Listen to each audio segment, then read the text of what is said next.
Toute l'actualité politique et parlementaire, c'est le 19h de Public Sénat. Bonsoir à tous, voici les titres de cette édition de ce vendredi 21 janvier. Délinquance générale en baisse, mais violence en hausse, bilan contrasté et controversé. Des derniers chiffres dévoilés ce matin par Brice Hortefeux, la gauche parle de maquillage. Ce sera ce soir le débat du 19h. On s'y attendait, mais il l'a dit, Jean-Luc Mélenchon briguera la candidature pour représenter le front de gauche à la présidentielle. Jean-Luc Mélenchon furieux d'une caricature qui le représente aux côtés de Marine Le Pen. Décryptage dans ce journal avec Stéphane Rosès. Du Sénat au CSA, le président du groupe centriste de la Haute Assemblée rejoint le Conseil national de l'audiovisuel. Le sénateur Nicolas Abou a été nommé à ce poste aujourd'hui par le président du Sénat, Gérard Larcher.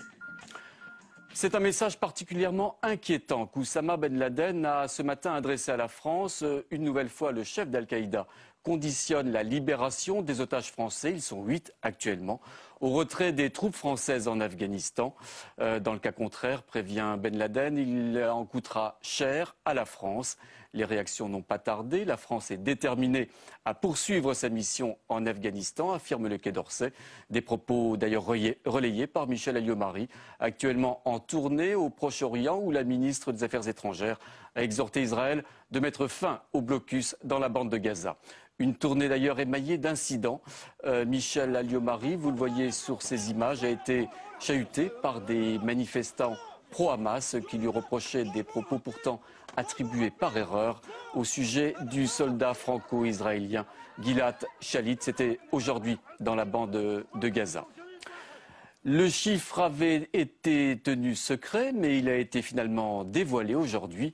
43 701 voitures brûlées en 2010, un nombre légèrement inférieur à celui de 2009 et qui illustre la baisse de 2,1% de la délinquance générale dont Brice Hortefeux dressait ce matin une revue de détail. L'opposition parle de maquillage. Marie Brémaud.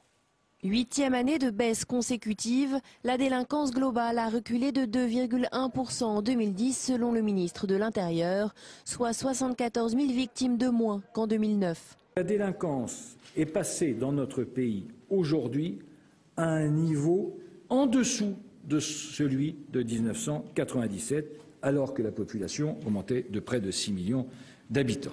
Brice Hortefeux s'est voulu rassurant et optimiste, mettant par exemple en avant la forte baisse des vols à main armée. Mais ce bilan est plus contrasté quand il s'agit des violences faites aux personnes, avec une hausse de 2,5%. Première victime, les femmes sur la voie publique. Nous sommes dans la première année de forte inversion d'un processus qui montre que les femmes sont en voie de chosisation. Ce ne sont plus des individus mais des choses qui peuvent se faire agresser et battre comme si de rien n'était. Sur le terrain de la sécurité, les résultats sont donc mitigés pour le gouvernement. Les socialistes, eux, dénoncent des chiffres en trompe-l'œil. Il y a une culture du chiffre qui ne masque malheureusement qu'une dégradation, mais pas dégradation que pour les Français. Il y a aussi une dégradation pour les forces de sécurité. Quand vous avez un policier sur 10 qui est blessé en service, c'est un signal qui est inquiétant sur le rapport entre la police et la population. À un an de l'élection présidentielle, le Parti socialiste s'empare du débat et promet, une fois revenu au pouvoir en 2012, un pacte national de tranquillité et de sécurité publique avec une ambition, donner aux forces de police les moyens de protéger les Français. Voilà, et nous reviendrons à la fin de cette édition sur ce dossier de la délinquance avec nos invités. Le parquet avait demandé la relaxe pour cette ancienne icône du capitalisme français. C'est finalement à 3 mois de prison avec sursis qu'a été condamné Jean-Marie Messier pour abus de biens social, une peine assortie de 150 000 € d'amende. L'ancien PDG de Vivendi Universal, qui trouve cette décision profondément injuste, fera appel de cette décision du juge. La polémique devrait s'éteindre. Frédéric Mitterrand vient tout juste d'annoncer le retrait de l'écrivain antisémite Louis-Ferdinand Céline du recueil des célébrations nationales pour cette année. On l'y a appris il y a quelques minutes à peine. Et puis une autre nouvelle qui a surpris, Nicolas Abou, sénateur des Yvelines et actuel président du groupe centriste au Sénat, va devoir quitter ses fonctions électives pour siéger désormais au Conseil supérieur de l'audiovisuel, le CSA. Nicolas Abou y a été nommé par le président du Sénat, Gérard Larcher, qui voit ainsi s'éloigner la perspective d'une campagne sénatoriale compliquée dans son département, les Yvelines. Alexandra Colino. C'est une première depuis Dominique Baudis. Un parlementaire siégera désormais au Conseil supérieur de l'audiovisuel. Gérard Larcher vient d'y nommer Nicolas About, le président du groupe centriste du Sénat. Je l'ai souhaité et donc je suis pleinement satisfait par la décision qui a été prise. Pour Gérard Larcher, Nicolas About fera bénéficier de son regard d'élu la collégialité du CSA et participera au renforcement de son rayonnement. Mais à l'approche de l'élection présidentielle, la présence d'un homme politique dans cette instance pose question. C'est évidemment prendre le risque d'une politisation, ou en tout cas d'un soupçon de politisation de cet organisme, ce qui ne serait pas bon pour lui. Pour le principal intéressé, la politique est déjà du passé. Je suis d'abord un homme libre et surtout je ne suis plus un politique puisqu'à compter de ce jour, je n'appartiens plus à aucune formation. Oubliez aussi les élections sénatoriales. Nicolas About, dont le mandat devait prendre fin en septembre, était attendu pour mener campagne dans les Yvelines, aux côtés de Gérard Larcher, justement. Le président Larcher m'avait proposé d'être son suivant de liste, mais je crois que j'ai accompli toute ma vie politique. Après Hubert Haenel au Conseil constitutionnel et dernièrement Pierre Fauchon au Conseil supérieur de la magistrature, Nicolas About est le 3e sénateur nommé dans une telle instance par Gérard Larcher. Le président du Sénat affirme ainsi sa volonté de placer des élus dans des instances de régulation. Voilà, Nicolas About qui va donc quitter le Sénat pour rejoindre le CSA. Nicolas About qui a présidé pendant longtemps la commission des affaires sociales ici au Sénat. Bonsoir Delphine Girard. Bonsoir Pierre. Cette même commission des affaires sociales qui a pris des décisions importantes cette semaine en s'accordant sur un texte autorisant, je cite, la demande d'une assistance médicalisée pour mourir, autrement dit un texte sur l'euthanasie. Mais on est très loin ici au Sénat d'avoir une union sacrée sur un texte pareil. Non Pierre-Henri, on est loin effectivement de cette union sacrée, même s'il faut le souligner, la proposition de loi qui sera débattue mardi soir en séance est la synthèse d'un texte déposé respectivement par un sénateur socialiste, Jean-Pierre Godefroy, un sénateur communiste, Guy Fischer, et un sénateur UMP, Alain Fouché. Alors ils ont souhaité donc unir leurs efforts, leurs forces pour que cette proposition de loi soit adoptée en commission. Ça a marché, 25 voix pour, 19 contre, 2 abstentions. Pas sûr que ça passe en séance. Déjà la majorité sénatoriale a fait savoir qu'elle voterait contre ce texte. Et le président du Sénat, Gérard Larcher, s'est personnellement prononcé contre cette proposition de loi légalisant l'euthanasie. Je vous propose de l'écouter. Ce texte qui pose de vraies questions, que je ne considère pas comme illégitimes, vient alors que nous n'avons pas encore totalement mis en œuvre ni évalué la loi Leonetti sur les soins palliatifs. Oui, finalement, ce que dit Gérard Larcher est une vraie question. Pourquoi légiférer sur un texte sur l'euthanasie alors qu'on a une vue relativement floue sur l'état d'avancement, d'application de cette fameuse loi Leonetti, du nom de son auteur, qui étend dans les hôpitaux les soins palliatifs? Alors la proposition de loi reprend les dispositions existantes dans de la loi Leonetti. Elle confirme effectivement l'obligation faite donc de proposer à tous les malades l'accès à des soins palliatifs. Mais comme l'explique Jean-Pierre Belgue, le président du groupe socialiste ici au Sénat, la proposition sénatoriale va plus loin car elle reconnaît en effet le droit donc à demander une assistance médicale pour mourir, à condition bien sûr que cette procédure soit strictement encadrée. Je vous propose d'écouter Jean-Pierre Sueur et Bernard Pires, tous les deux sénateurs socialistes. Encadrer correctement à la demande des intéressés, ça me semble la piste à rechercher. On est en fin de vie, on est complètement au bout du rouleau. La personne est consciente et elle dit qu'il ne faut pas faire d'acharnement thérapeutique. Je pense qu'il faut prendre cela en considération. Alors on l'a dit, un début des débats sur cette question mardi au Sénat. Est-ce que ces débats peuvent aboutir sur quelque chose ? Alors cette proposition de loi a peu de chances d'aboutir, mais il faut dire que les débats vont être vifs. Il y a déjà une entente de parlementaires qui regroupe des députés et des sénateurs donc qui refusent l'euthanasie et le développement de soins palliatifs. Le sénateur UMP du Haut-Rhin, Jean-Louis Laurin, médecin et docteur en éthique, a parlé d'une honte donc devant la faiblesse de la réflexion. Du côté du groupe centriste, on a fait savoir que si cette proposition de loi avait été adoptée, eh bien c'était parce que certains sénateurs centristes étaient absents des débats ce jour-ci. Et puis, rappelons qu'en novembre dernier, à l'Assemblée nationale, une proposition de loi similaire à l'initiative du groupe socialiste avait déjà été rejetée. Et puis, Delphine, dernière pièce à verser à ce dossier, la position de l'Ordre national des médecins qui a réitéré aujourd'hui son opposition à un tel texte. Les soignants n'ont pas vocation à donner la mort, insiste aujourd'hui l'Ordre des médecins. Merci beaucoup, Delphine Girard. Ce n'est pas vraiment une surprise, mais c'est désormais officiel. Jean-Luc Mélenchon se jette à l'eau et brigue l'investiture du Front de gauche pour la présidentielle de 2012. Il l'a dit ce matin chez nos confrères d'RMC. Je vous propose de l'écouter tout de suite. La décision est prise, on a bien réfléchi et je propose ma candidature à l'élection présidentielle de 2012. Vous savez, il y a beaucoup de gens aujourd'hui qui n'ont plus d'affiliation politique et qui peuvent vouloir appuyer mon projet qui est de rassembler cette autre gauche pour qu'elle figure dignement dans le débat, qu'elle représente une alternative. Je suis partisan du partage des richesses, d'un nouveau partage des richesses et je voudrais que ma candidature, en quelque sorte, s'identifie à une revendication, celle du salaire maximum. Plus un salaire dans ce pays, dans une entreprise qui soit 20 fois supérieur pour celui qui est en haut à celui qui est en bas dans l'échelle des salaires. Alors ils sont désormais 3 à briguer l'investiture du Front de gauche. Rappelons qu'André Chassaigne et André Gérin, 2 députés communistes, sont également déjà dans les starting blocks. Et puis toujours à propos de Jean-Luc Mélenchon, cette image, vous allez la découvrir, cette caricature parue dans l'hebdomadaire L'Express est signée du dessinateur Plantu qui a fait hurler de colère le leader du parti de gauche. On y voit, vous le voyez, côte à côte Marine Le Pen et Jean-Luc Mélenchon dans des postures politiques qui ne prêtent guère à équivoque. Bonsoir Stéphane Rosès.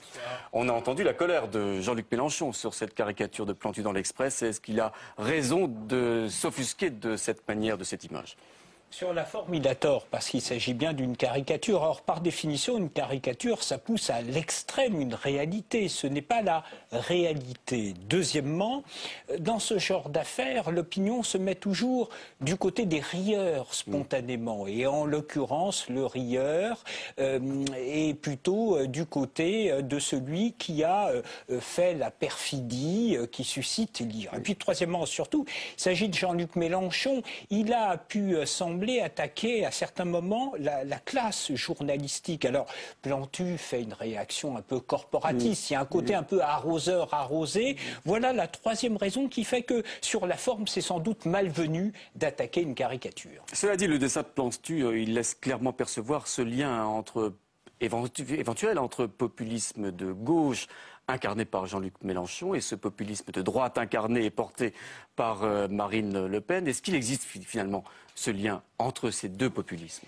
Non, non, on ne peut pas faire une comparaison. Pour Marine Le Pen, il s'agit d'une cohérence entre la forme et le fond. C'est quoi le populisme, hein ? C'est l'idée, c'est le message politique transmis qui aurait d'un côté le peuple et les élites et que... Marine Le Pen est dans une tradition populiste d'extrême droite où il y a une cohérence entre sa dénonciation et puis le fond de ses positions politiques. Elle n'aspire pas à gouverner avec la droite. Il n'en est pas de même pour Jean-Luc Mélenchon. Ce qui est vrai, on l'a vu et on va l'entendre développer ses positions.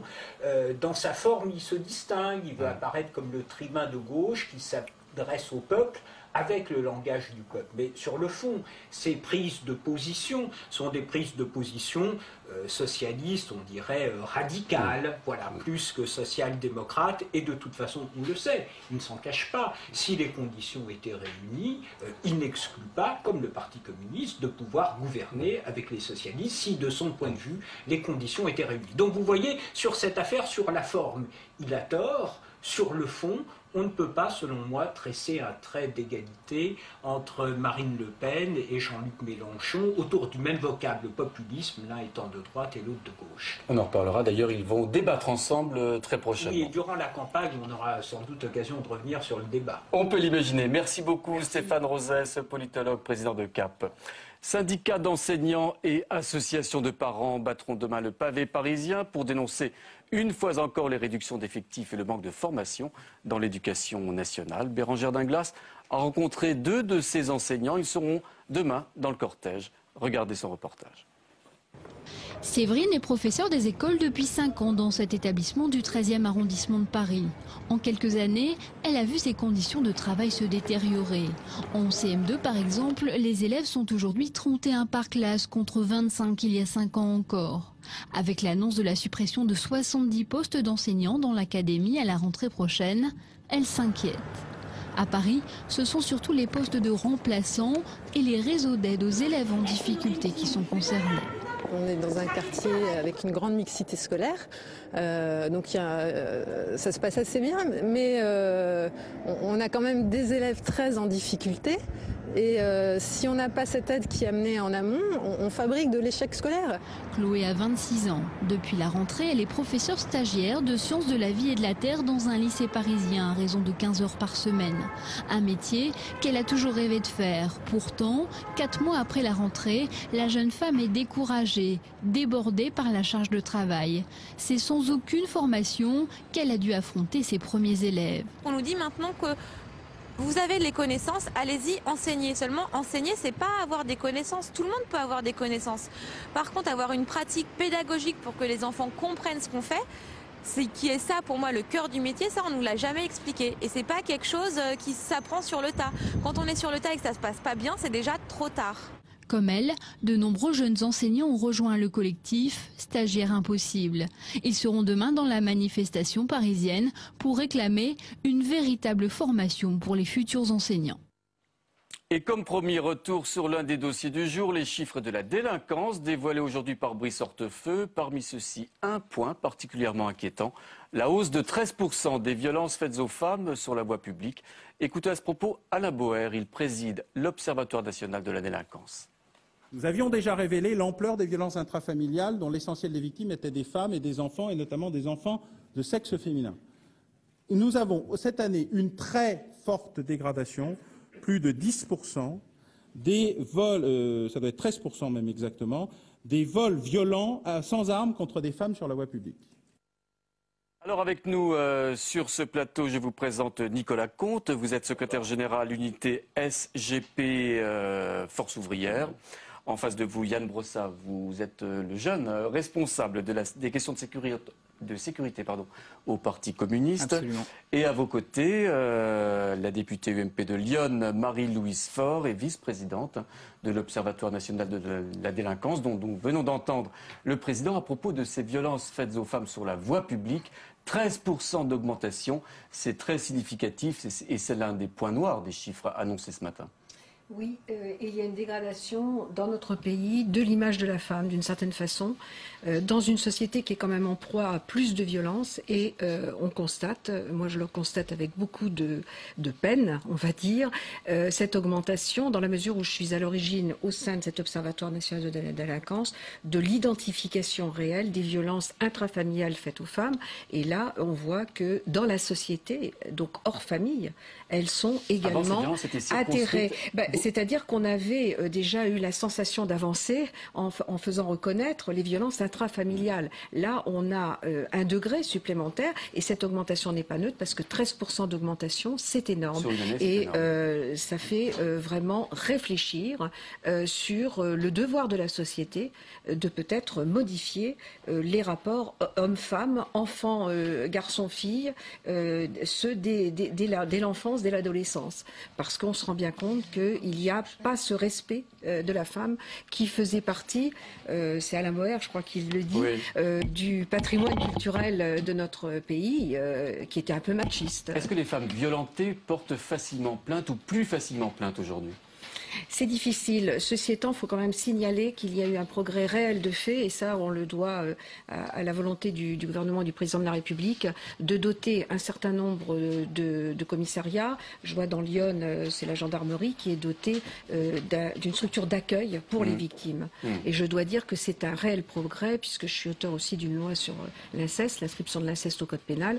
Et c'est vrai que ces victimes-là ont la sensation que ce soit dans n'importe quel cas, plus d'avoir de la honte et donc elles ont des difficultés à venir porter plainte. Ouais. Alors Nicolas Comte, est-ce que vous y retrouvez dans ces chiffres dévoilés par Brice Hortefeux ce matin, votre ministre de tutelle, grosso modo une baisse de ce qu'on appelle la délinquance générale, en revanche une hausse qui se poursuit des agressions et de la violence faite aux personnes? Oui, je crois d'ailleurs que l'année dernière, on avait évoqué l'hypothèse d'en finir avec ce chiffre unique finalement de la délinquance, qui ne veut pas toujours dire grand-chose, puisqu'à l'intérieur, on peut avoir des montées ou des descentes, y compris d'ailleurs avec l'action de la police. En gros, si la police travaille bien, vous pouvez avoir une montée de la délinquance parce qu'il y aura des faits constatés supplémentaires, et si la police travaille mal, vous pouvez avoir une baisse de la délinquance. Donc je crois que le chiffre unique, pour nous, il rime pas à grand-chose. Maintenant, à l'intérieur de ça, on voit une forte poussée effectivement des violences aux personnes. C'est une poussée qui est présente depuis maintenant, je crois, plus de 10 ans d'ailleurs. C'est assez continu. Alors, cette augmentation, dans l'augmentation, ça baisse un petit peu, mais je crois que c'est bien la démonstration qu'il ne faut certainement pas qu'on baisse la garde et qu'il faut qu'il y ait une présence policière sur la voie publique qui puisse être effective. Et on a à ce sujet-là des inquiétudes, puisqu'il va y avoir quasiment 2000 suppressions de postes de gradés et gardiens de la paix dans le projet de loi de finances 2011, et ça s'ajoute à ce qui a déjà été fait les années précédentes. Yann Brossard, votre réaction générale sur la présentation de ces statistiques? Je partage le constat qui vient d'être fait. Je crois que la situation de la délinquance est extrêmement préoccupante. Je suis élu d'un arrondissement populaire de Paris, le 18e, où on constate là aussi des faits de délinquance extrêmement graves. Moi, ce qui me choque, c'est de voir ce matin dans le Figaro le ministre de l'Intérieur pavoiser alors qu'on a cette situation extrêmement grave. On peut nous expliquer en long, en large et en travers que la délinquance diminue. La réalité, il y a des chiffres qui vont dans ce sens. Évidemment, on peut nous sortir quelques chiffres, en particulier cette baisse de 2% de la délinquance générale. La réalité, ça a été dit, c'est qu'on ne peut pas mettre sur le même plan des vols, des viols, des meurtres et de l'usage de cannabis. Tout ça, dans ces chiffres-là, est mis sur le même plan, donc ça n'a pas de sens. On fait une espèce de mélange de tout. La réalité, c'est que la situation est extrêmement grave et que la délinquance qui pourrit la vie de nos quartiers, celle-là, elle augmente. C'est l'augmentation des cambriolages, c'est l'augmentation des atteintes aux personnes. Et ça, je crois que ça devrait nous préoccuper et que le gouvernement devrait en tirer des conséquences, notamment sur la question des suppressions de postes de policiers. Marie-Louise Faure. Oui, alors, prenez le micro. Moi, je me dis, pendant un temps, les chiffres étaient issus du ministère de l'Intérieur. Donc à chaque fois, on les mettait en cause en disant, bien évidemment, chacun arrange à sa sauce. Bon. Là, je voudrais quand même souligner le travail et l'évolution de l'Observatoire national de la délinquance. Cher ami, là, je vais vous envoyer le rapport et vous verrez que c'est un énorme pavé. Il y a vraiment un travail important. Et chaque année... Vous travaillez sur quels chiffres? Les chiffres que vous donne la police? Fournis par la police, par la gendarmerie. Il y a eu un effort de rationalisation, on va dire, de la dénomination des faits de délinquance. Et donc, les statistiques, ce sont des chiffres et c'est pas sujet à caution. Après, il peut y avoir des commentaires. Donc, il y a une réalité et moi, je ne voudrais pas... Alain Boer a fait en sorte que tout le travail qui est fait est quelque chose de parfaitement sérieux. Et je voudrais dire qu'il y a des élus parlementaires comme maires de tous bords qui font partie de cet observatoire. Donc si vous voulez, ça, c'est pas tellement à mettre en cause. Alors après, effectivement, il y a l'appréciation. Alors l'appréciation, on peut toujours... mon voisin est dans son rôle. Quand on est syndicaliste, on réclame et c'est normal. Ça, je le comprends bien. Moi, la première, je suis une femme. Bon, je suis peut-être sensible particulièrement à cela. On en a parlé tout à l'heure. Bon, il y a le commentaire politique. Moi, ce qui me préoccupe davantage, c'est la violence qui est en train de monter dans la société et qui n'a plus de respect pour rien, pas plus pour vous. Moi, je ne peux pas oublier votre collègue, policière municipale Aurélie Fouquet. On ne peut pas... Voilà, il n'y a plus de respect et ça, c'est un problème sociétal et je crois que la classe politique, toute tendance confondue, aurait intérêt à s'en préoccuper. Vous avez raison de dire que c'est un gros rapport parce qu'en matière de délinquance, il y a beaucoup de choses à dire puisque, vous l'avez dit vous-même, elle augmente. Mais au-delà de ça, vous dites on base cette enquête-là, et c'est juste, sur l'enregistrement des plaintes. Sauf que moi, tous les jours, j'ai des témoignages d'habitants de mon arrondissement qui me disent que lorsqu'ils veulent déposer plainte, on ne comptabilise pas leurs plaintes. Cela veut dire que ces chiffres-là, ces personnes qui ont été victimes de délinquance et dont on n'a pas enregistré les plaintes, eh bien tout ça n'est pas comptabilisé dans ces chiffres. Donc c'est un peu facile de mettre en scène une diminution de la délinquance si, dans un certain nombre de cas, on n'enregistre plus les plaintes des habitants. Donc moi, je crois qu'en réalité, on a là affaire à une forme d'imposture quand même. Nicolas Comte, est-ce que vous recevez, par exemple, de temps en temps des consignes pour ne pas prendre des plaintes de plaignants? Non, ça ne se passe pas de cette manière en général. Si on veut avoir... Alors, Les outils statistiques de l'Observatoire national de la délinquance, ils sont pas remis en question. Mais on sait très bien que si vous voulez, par exemple, un exemple très concret, si vous voulez faire augmenter le taux d'élucidation, vous allez dans un service de police mettre l'accent sur les effectifs pour qu'il y ait plus d'interpellations d'étrangers en situation irrégulière ou d'usagers de stupéfiants. Parce et là, que on fait du chiffre. Vous découvrez un délit et vous le résolvez en même temps, donc votre taux d'élucidation il va grimper en flèche. Si jamais vous avez un taux de délit sur une circonscription qui est trop importante, vous aurez tendance à ne pas mettre l'accent sur ces recherches-là et on va faire en sorte que les policiers soient éventuellement occupés à autre chose, de manière à ce qu'il y ait moins d'interpellations, par exemple, d'usagers de stupéfiants. Donc le taux de délinquance, s'il y a des délits qui ne sont pas découverts, chutera. Donc il faut être extrêmement prudent sur le chiffre global. Après, le rapport de l'Observatoire national de la délinquance que j'ai reçu, il est très intéressant parce qu'il rentre véritablement dans le détail. Je vous propose de regarder la question que nous avons posée à nos amis internautes de notre partenaire, le nouvelobs.com. On leur a posé la question suivante. Observez-vous donc dans la société une baisse de la délinquance, comme le constate Brice Hortefeux? Eh bien, vous êtes une très forte majorité, 89%, à répondre non à cette question. Quelle est votre réaction, madame?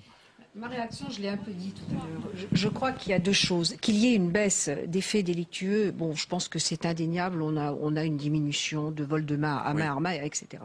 Moi, je crois surtout qu'il y a une augmentation de la violence. Et moi, ce qui m'intéresserait, d'ailleurs, j'ai proposé, parce que chaque année, à l'Observatoire national de la délinquance, ce ne sont pas que des chiffres, il y a aussi des enquêtes de victimation. Christophe Soulez est quelqu'un de très pointu et qui fait faire vraiment du travail intéressant. Je crois que mon voisin opine. Donc ces enquêtes de victimation nous permettent de cerner davantage des choses spécifiques. On parlait des femmes, des violences intrafamiliales. Moi j'ai demandé que l'année prochaine, et je crois que je vais avoir une gain de cause, qu'on se préoccupe notamment des agressions auprès des personnes âgées. Parce que vous avez raison, tout le monde ne va pas porter plainte, c'est vrai. Et puis il y a toute une situation de gens terrorisés.